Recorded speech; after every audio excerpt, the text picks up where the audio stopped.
All right, this slide talks about some review concepts. It says in Chapter 7 you learned that an asymptote is a line that a graph approaches as x or y increases in absolute value. So essentially it's a line that our graph, when viewing it graphically, would get infinitely close to, but never reach. If a rational function has a non-removable discontinuity at x equals a, where a is some value, some number, the graph of the rational function will have a vertical asymptote at x equals a. So again, review in a concept that you should understand at this point. These other two boxes also review. Vertical asymptotes of rational functions. Note they both have the same heading, but some different information shown there. I'm not going to go through it. If you're interested in pausing to reflect and make sure you understand these concepts, please pause the video, read through, and of course, ask if you have questions. Problem 2, finding vertical asymptotes. All right, a quick look at our plan box here. It says, how can you locate a vertical asymptote? Well, keep in mind, we just need to find the factors, x minus a of the denominator, that have no matching factor in the numerator. X equals a will be a vertical asymptote. So considering our problem, we have two binomials in the denominator, x minus 2 and x minus 3, and neither of those are matched in the numerator. And as we read on in this problem, it says since 2 and 3 are zeros of the denominator, right, they're those values that when we substitute in for x, we would get a 0 denominator. First 2, because 2 minus 2 is 0, and 0 times who really cares, because it's going to equal 0 anyway. And also 3. 3 minus 3 is 0 in that second binomial, and 0 times whatever x minus 2 results in, or results as, will equal 0. 0 is the denominator, and neither is a 0 of the numerator. The lines x equals 2 and x equals 3, note those are the vertical lines that intersect the x-axis at the points 2 and 3, are vertical asymptotes. All right, a quick key concept before we move on to your got it problem. Horizontal asymptote of a rational function. So we're getting familiar with this idea of vertical asymptotes and also how to find those. Those values, the zeros of the denominator, values that lead to an undefined portion or discontinuous portion of a graph. Here we're talking about horizontal asymptotes. To find the horizontal asymptote of the graph of a rational function, compare the degree of the numerator, m, to the degree of the denominator, n. So we'll find the degree of the polynomial numerator and call that value m, and the degree of the denominator called n. If m is less than n, the graph has horizontal asymptote y equals 0. Note that's just the x-axis. If m is greater than n, the graph has no horizontal asymptote. If m equals n, the graph has a horizontal asymptote of y equals some number a over some number b, where a is the coefficient of the term of greatest degree in the numerator, and b is the coefficient of the term of greatest degree in the denominator.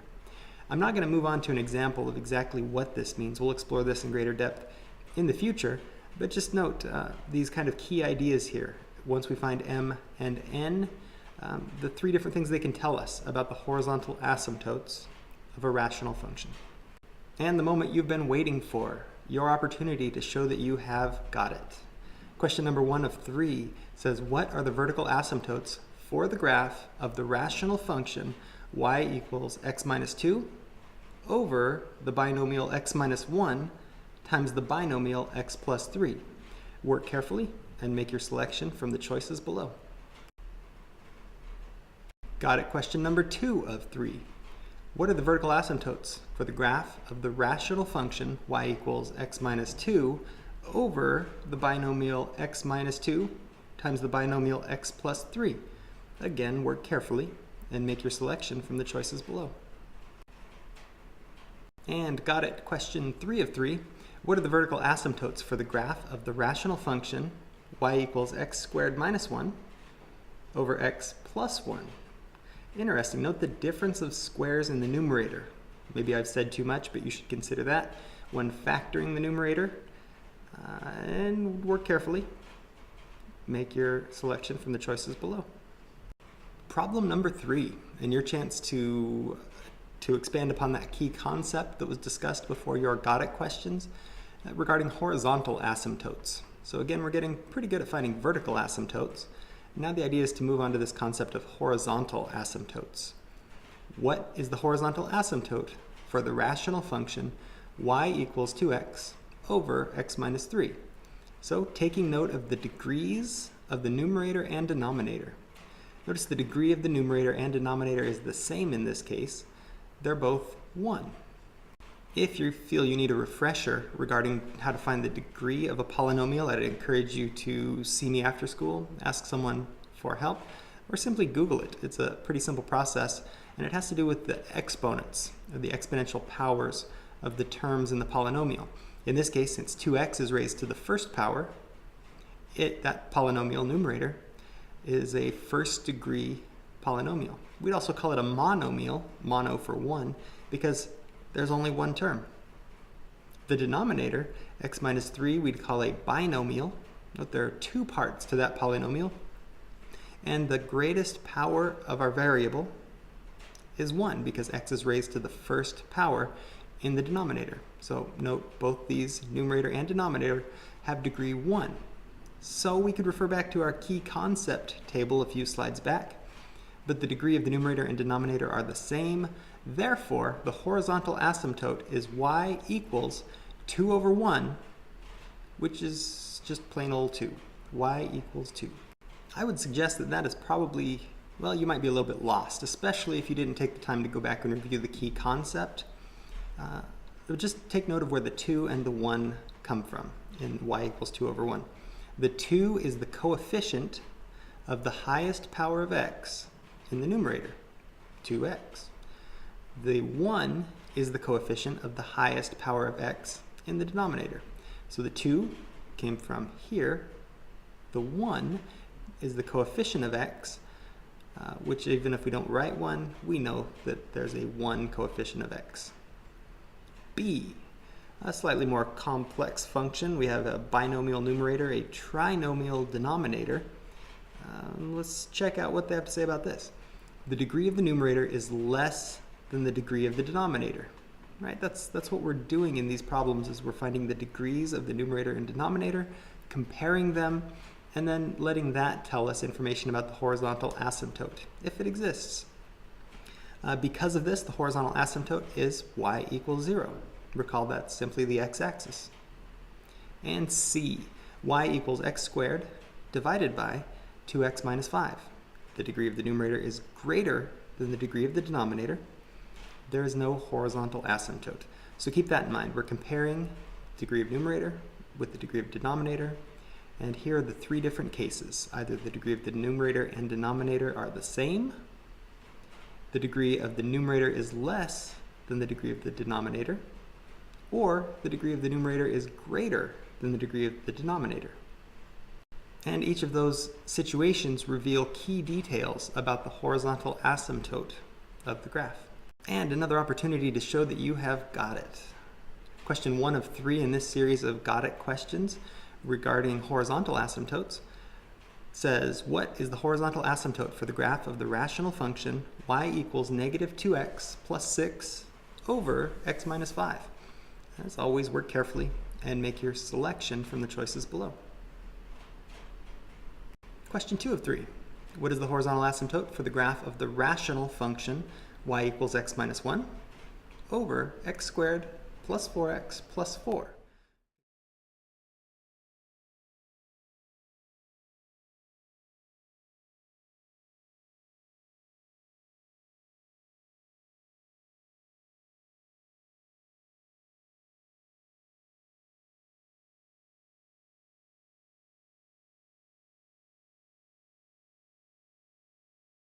Work carefully and make your selection from the choices below. And question number 3. What is the horizontal asymptote for the graph of the rational function x squared plus 2x minus 3 over x minus 2? Consider the degrees of the numerator and denominator. Now that we're pros at finding horizontal and vertical asymptotes of these rational functions, how about graphing them? Problem 4 asks, what is the graph of the rational function y equals x squared plus x minus 12 over x squared minus 4?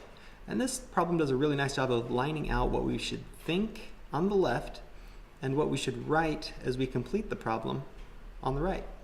So when we tackle a problem like this, we should consider what we know or what we can determine using our newfound skills and knowledge about this function. We should be able to find its vertical asymptotes, its horizontal asymptotes, and also its x and y-intercepts. That should tell us a lot about the graph and possibly enough to come up with a very reasonable sketch. So the first thing to note, the degrees of the numerator and denominator are equal. Right? We have a second degree trinomial for a numerator and a second degree binomial denominator. That tells us we have a horizontal asymptote of y equals 1, remember 1 being the coefficient of x squared in the numerator, over 1, that 1 being the coefficient of x squared in the denominator, and 1 divided by 1 is 1. So we have a horizontal asymptote at y equals 1. A quick glimpse of the graph below shows us that horizontal asymptote of y equals 1. For the time being, try to ignore the graphed line. Only focus on the asymptotes, which will be telling us some information about our graph. All right, part 2, or step 2 in our process, factor the numerator and the denominator. They have no common factor. It means the graph has no holes, right? No removable discontinuities. It has 2 vertical asymptotes at the zeros of the denominator. So keep in mind, these won't be those holes or gaps in the graph like we've seen with other asymptotes or removable discontinuity. These will be vertical asymptotes that the graph will get nearer and nearer to in a more linear function rather than just being a gap in the graph. So we have vertical asymptotes at the values x equals -2 and x equals 2. Note, those are the 2 values that when substituted into our denominator would make first our left binomial equal 0, and then also our right binomial equals 0. After finding the vertical asymptotes, let's consider what that means in terms of a graph. A quick look at our graph below. We see the vertical asymptotes, the dashed lines, would tell us some more about the graph. Again, ignore the solid lines, those are our graph, but keep in mind that what we know so far is that our graph will infinitely or indefinitely get nearer and nearer to our asymptotes in some way. The third step, find the x and y-intercepts. This is something we've been more familiar with recently. Just recall, the x-intercepts occur where y equals 0, and the y-intercepts occur where x equals 0. So substituting 0 for y, we find x-intercepts of -4, 0, and 3, 0. We can plot those on the graph, our x-intercepts, -4, 0, and 3, 0. So that reveals a little bit more of this graph to us. We know that it will go through those 2 points.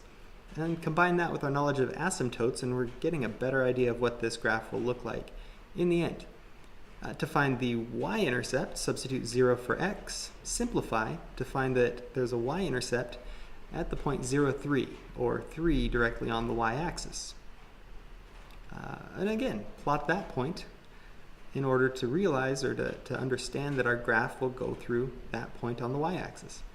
Now we've got a lot of information, and we should have a general understanding of what our graph will do based on these 3 points, our x-intercepts and y-intercept, and our 3 asymptotes, 2 vertical and 1 horizontal. But maybe if you imagine looking at this with only that information, it may be kind of tough to tell just what our graph would be doing. Right? We've got an idea. We could sketch something that satisfies this, but in order to make the graph more accurate, we should consider plotting a couple more points. Probably making an x and y t-chart, substituting in some values of x, the old-fashioned way, calculating what y will equal, and then plotting those points to help us understand just what's going on in this function. Of course, at various points throughout the way, doing this work manually, you could check a graph of Desmos to ensure that you're doing the work correctly. Just remember not to use Desmos to enable you not to learn how to do the problem or to get a good understanding of how to graph these types of functions. Finally, after graphing a few more points on the graph, graph the asymptotes and plot the intercepts and the additional points. So put it all together and use that information to sketch the graph. Note we have our function from the left approaching our horizontal and our first vertical asymptote with our correct x-intercept. We have looks like a parabola in the center approaching both our vertical asymptotes. Note that that parabola doesn't approach our horizontal asymptote. That's all right. Don't be confused. Don't think that it has to approach that horizontal asymptote. That particular part of the graph does not. And then it looks like we have a mirror image of the left-hand side of our graph on the right-hand side. Again, using our intercepts and our asymptotes to identify the curve and the behavior of the graph. Now that you have a good understanding of how to do this work by hand, and you'll get some practice doing that, graphing these sorts of functions by hand, there are really good applications for using a graphing tool, such as your graphing calculator, to graph these in order to model real-life situations. If you were asked to, let's say you work in a pharmacy in this example, and it's a chemistry type problem. If you work in a pharmacy and you're asked to plot some sort of function, and you grab a piece of paper and a pencil, you're probably going about things the wrong way. There's lots of good technology that will work faster and more efficiently for you, and also give you more accurate answers, and free up your time to go count pills and make sure the correct number are in the bottles. No offense, pharmacists or future pharmacists of America. Here's the problem. You work in a pharmacy that mixes different concentrations of saline solutions for its customers. Sounds legit. The pharmacy has a supply of two concentrations, 0.5% and 2%. The function y equals 100 times 0.02 plus x times 0.005 over 100 plus x. This should look very familiar. It's exactly the kind of thing we've been discussing. Polynomial numerator, polynomial denominator, and this models a real-life type problem. It gives the concentration of saline solution after adding x milliliters of the 0.5% solution to 100 milliliters of the 2% solution. All right, so one variable x, and the rest of that information. How many milliliters of the 0.5% solution must you add for the combined solution to have a concentration of 0.9%? So here's how to graph this on your calculator. It says step 1, use a graphing calculator to graph that function. So enter that for y1 and enter 0.009 for y2. Note that 0.009 is a decimal representation of 0.9%.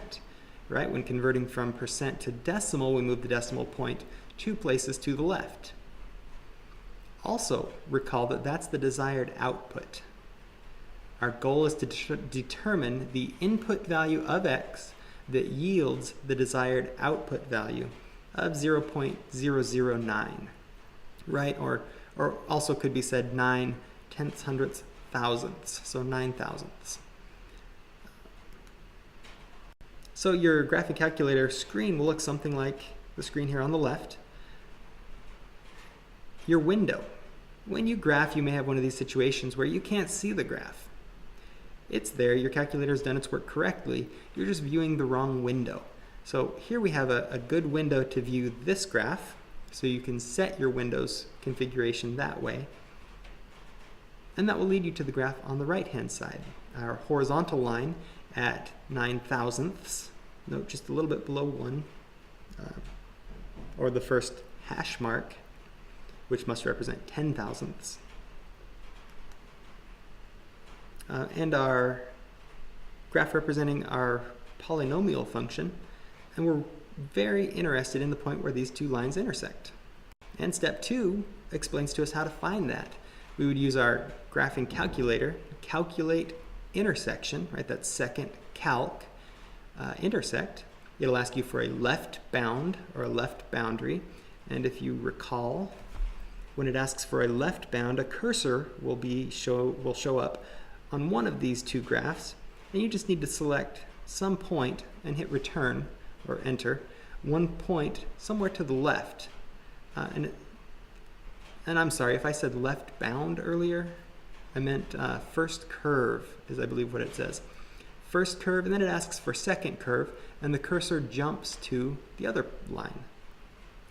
Then it asks for a guess, and you simply move your cursor to the right or left, but to the right in this case, and get close to the actual intersection in order to tell the calculator where to begin looking and make its calculations a little bit more efficient. Hitting return one more time will yield for you the intersection. It'll list that at the bottom of the screen, and in this case, x equals 275 when y equals 9 thousandths. So therefore, our value for x that yields the desired outcome y is 275. If I recall, that is 275 milliliters. And looking down below, it says 275 milliliters of the 0.5% solution should be added to get a 0.9% solution.